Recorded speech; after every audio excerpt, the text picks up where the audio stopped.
Take responsibility for your life. Achieve fulfillment with recovery. Check out responsiblerecovery.net.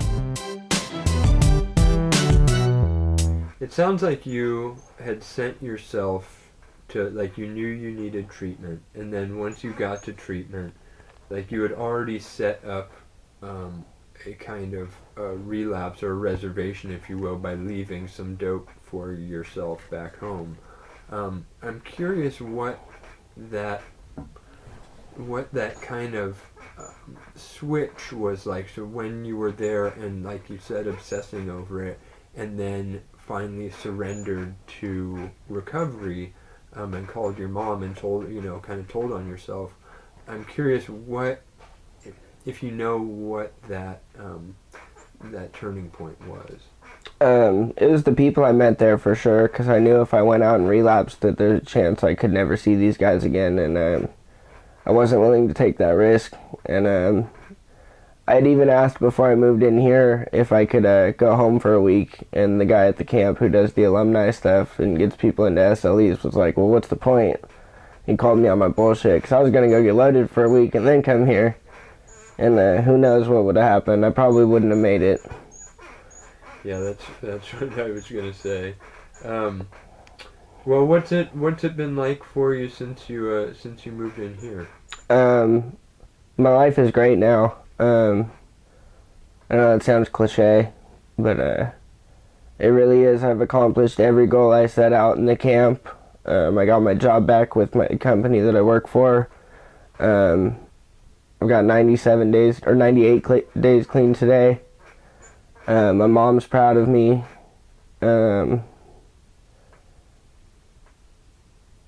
I got my little brother into rehab, and he went to the camp, and he left two weeks into being there, and I found him out here on Pacific Avenue loaded, and that was hard.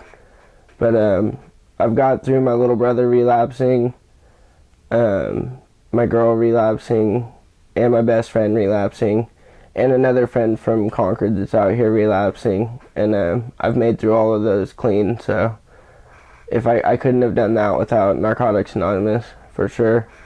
And I'm working a steady program, and just I got a sponsor. I'm on step 4, about to finish up and get onto that step 5 and get a lot of shit out. It's gonna feel good. Yeah, step 4 isn't as hard as they say it is, right? Once you put the pen to the paper, it's all good. Right on. Other than the 12-step program, what else do you think works in recovery? Just live one day at a time, and try to think before you do things. Play the right tape, because I know I have a right tape and a wrong tape, and the wrong tape is like me having fun smoking heroin, and it's not really fun. And I see what happened to my little brother, and he was throwing up. It was just like the first time you ever do it. The first time isn't fun. It feels like shit, but that second time gets you. It's always the second time. And what does your future look like from this point, Mike? I don't know what my future has in hold for me, but I know if I keep working my program, it's going to be great, and I just love it out here. I'm not going back to Concord, that's for sure. I won't last. And I plan to run my own grocery store one day, and I will, because I've wanted to do that for a long time, and I work in the grocery industry, and hopefully a wife and 5 boys one day. Right on, man. It sounds like some good goals, and I just wanted to thank you for joining us here today on the Stories of Addiction podcast. And to all of our listeners, we wish you to stay sober and to be happy. Thanks. Thanks, Stephen.